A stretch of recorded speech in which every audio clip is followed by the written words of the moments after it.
saya nggak ada urusan, Mas. Kan saya bercerai, saya kasih rumah sama Ruko, selebihnya dia punya uang dan dia dititipin uang sama Iki, ya kan? Jadi udah nggak ada urusan sama saya. Kan udah hak anak-anak.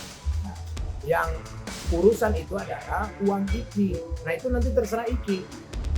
Apa Iki pasti akan mau mengambil haknya dong, uang 5 miliar itu. Kalau uang itu nggak ada, ya tergantung dari Iki. Apakah itu masuknya penggelapan uang? Bisa dilaporin. Tinggal tunggu aja nanti keputusan dari sidangnya bagaimana. Semenjak sama Teddy, itu semua ATM dipegang Teddy.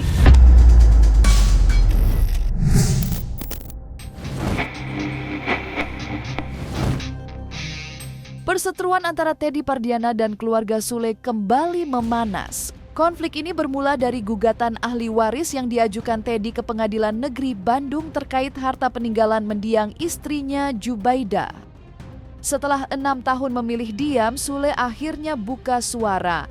Kesabarannya disebut sudah habis. Sule bahkan mengingatkan bahwa ada konsekuensi hukum yang bisa dihadapi Teddy, mengingat hingga kini yang bersangkutan belum mengembalikan uang senilai 5 miliar rupiah milik Rizky Febian, serta sejumlah dokumen penting keluarga yang keberadaannya tidak diketahui. Atas dasar kecurigaan tersebut, Sule tidak menutup kemungkinan akan mendorong putranya, Rizky Febian, menempuh jalur hukum. Ya jangan mengganggu lah, udah jangan mengganggu. Ini kan 6 tahun tuh saya udah diam. Akhirnya kan sekarang jadi tahu prosesnya dapat almarhum itu seperti apa. Prosesnya harus ingat proses dulu tuh gimana. Kecuali gini, sudah bercerai dengan saya, lalu 1 tahun atau berapa tahun baru menikah. Nah ini kan posisi dia bareng posisi masih menikah dengan saya. Kan saya tutup rapat, menutup aibnya almarhumah pada waktu itu selama 6 tahun.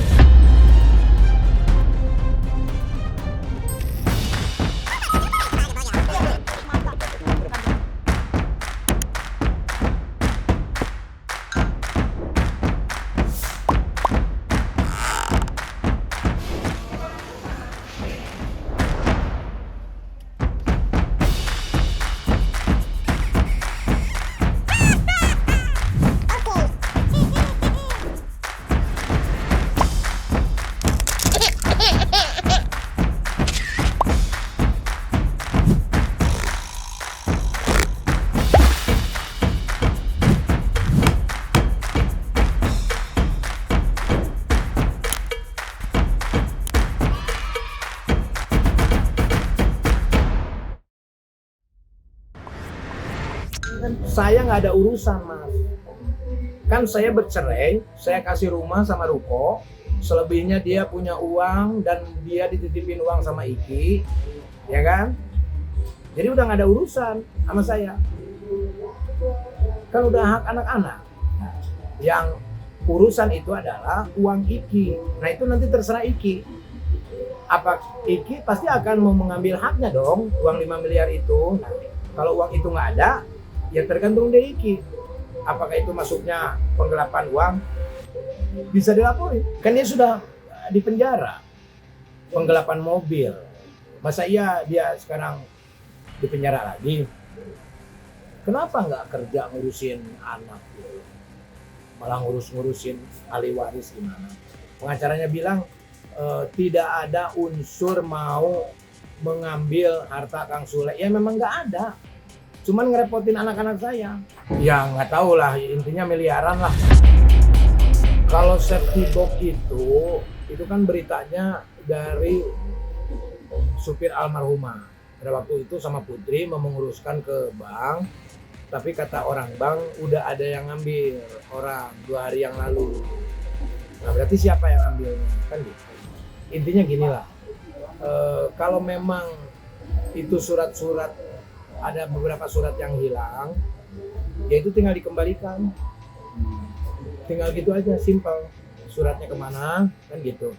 Terus kontrakan Iki, balikan. Karena kan itu bukan harta dari almarhumah. Punya Iki, 5 miliar itu. Berarti ya nggak belajar agama kalau begitu. Kan ada hukumnya kita memakan harta orang lain seperti apa.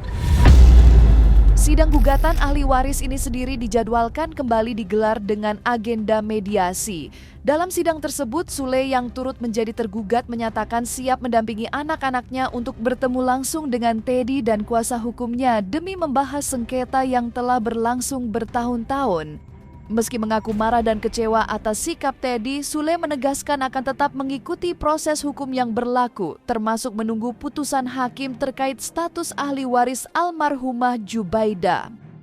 Sementara itu, beredar kabar bahwa gugatan yang diajukan Teddy didasari alasan ekonomi demi membiayai kehidupan dan pendidikan putrinya, Bintang, hasil pernikahannya dengan Jubaidah. Menanggapi hal tersebut, Sule menyebut bahwa kakak-kakaknya kerap memberikan bantuan kepada Bintang. Meski demikian, sebagai seorang ayah, Teddy tetap diminta bertanggung jawab penuh atas anaknya. Itu udah diurus sama pengacara. Nanti akan ada mediasi sama Iki, lagi ngatur waktu. Harapan terakhir sih tetap ya kami mengupayakan adanya mediasi perdamaian dengan pihak termohon. Bagaimanapun juga masih ada keterikatan persaudaraan, ada kerabat ya antara anaknya dengan kakak-kakaknya, dengan Rizky, dengan Teh Putri, itu masih ada hubungan ya. Bagaimanapun juga kita berdoa supaya ada perdamaian. Jadi kenapa Kang Sule kami jadikan sebagai termohon? Karena Kang Sule itu sebagai wali dari anak yang paling kecil yaitu Ferdinand, karena Ferdinand masih di bawah umur. Jadi Kang Sule kami tarik sebagai wali dari Ferdinand. Tinggal tunggu aja nanti keputusan dari sidangnya bagaimana, kan dari pengacara juga nanti akan mempertanyakan hal itu dulu lah sebelum menetapkan ahli waris. Ya, kondisi Kang Teddy sih memang kondisinya masih sulit. Sampai saat ini pun dia masih merintis ya usaha kecil-kecilan, buka tempat makan ya, tongkrongan atau angkringan di Kota Bandung. Tapi memang kondisi saat ini memang sedikit ya sepi ya.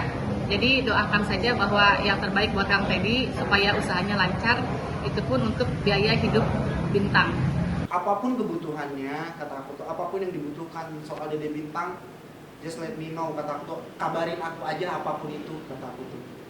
Selama aku bisa, aku bantu, kata aku. Dan Putri pun gitu. Namanya kasih sayang sama adik ya wajar gitu. Saya kasih karena kasihan dan melihat kondisi juga ya saat itu.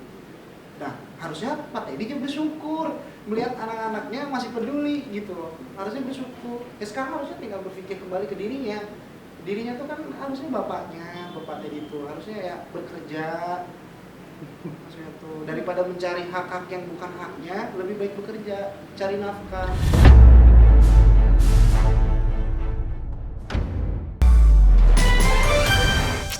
Di sisi lain, Butet, mantan asisten mendiang Jubaidah, turut buka suara.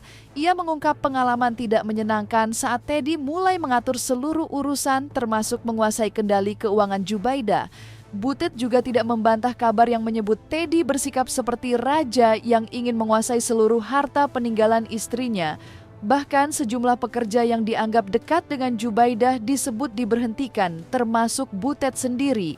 Pertanyaan pun kembali mencuat, apa yang sebenarnya terjadi dengan dokumen berharga di safety box yang diduga diambil Teddy bersama uang senilai 5 miliar rupiah tersebut?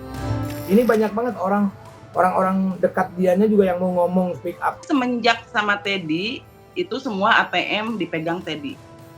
Jadi nggak boleh dipegang siapapun. Kalau masalah aset-aset itu lebih tahu itu Pak Ecet supirnya. Soalnya sampai terakhir kan Pak Ecet bareng sama almarhum sampai meninggal. Nah suatu saat nih Butet akhirnya ngebuka ke Kang Sule, ngebuka ke Kang Sule. Nah dari situ almarhum tahu Butet ngebuka ke Kang Sule. Nah dari situ ya Butet berhenti kerja. Orang-orang yang dekat sama almarhum itu dijauhkan sama Teddy. Bahkan sama ibunya almarhum juga itu. Ibunya almarhum sampai keluar rumah pengen nguasai harta almarhum. Konflik ini bukan kali pertama terjadi. Teddy sebelumnya sempat mendekam di tahanan akibat kasus penggelapan mobil milik Rizky Febian. Tak lama setelah menghirup udara bebas, Teddy justru mengajukan gugatan ahli waris ke Pengadilan Negeri Bandung dengan Sule dan anak-anaknya sebagai pihak tergugat. Menanggapi konflik yang terus bergulir, Rizky Febian kembali mempertanyakan keberadaan barang-barang berharga yang hingga kini belum dikembalikan. Lantas, bagaimana tanggapan kedua belah pihak terhadap sidang lanjutan yang akan kembali digelar? Nah, yang mau dipertanyakan kemana? Karena maksudnya gini, yang membersihkan itu adalah namanya itu Saudara Iwan. Nah, Saudara Iwan itu tuh kenal sama Pak Teddy. Nah, sekarang saya mau mempertanyakan hak saya yang ada di dalam gentong itu kemana? Kalau misalkan tiba-tiba hilang gitu. Jadi saya mau mempertanyakan juga.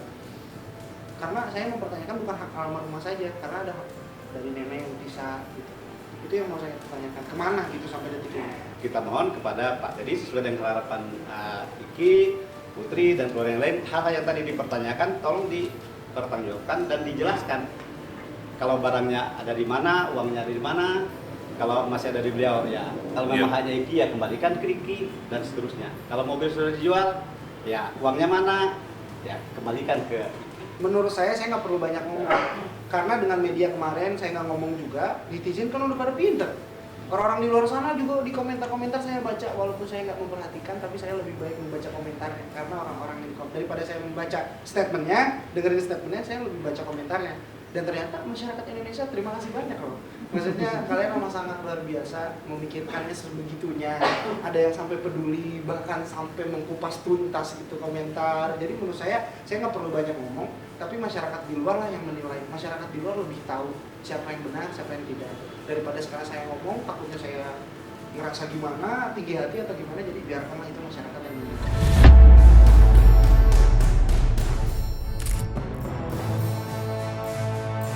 Saksikan terus Cumi-Cumi In-Depth menyajikan kabar lengkap, mendalam, dan akurat dari narasumber terpercaya.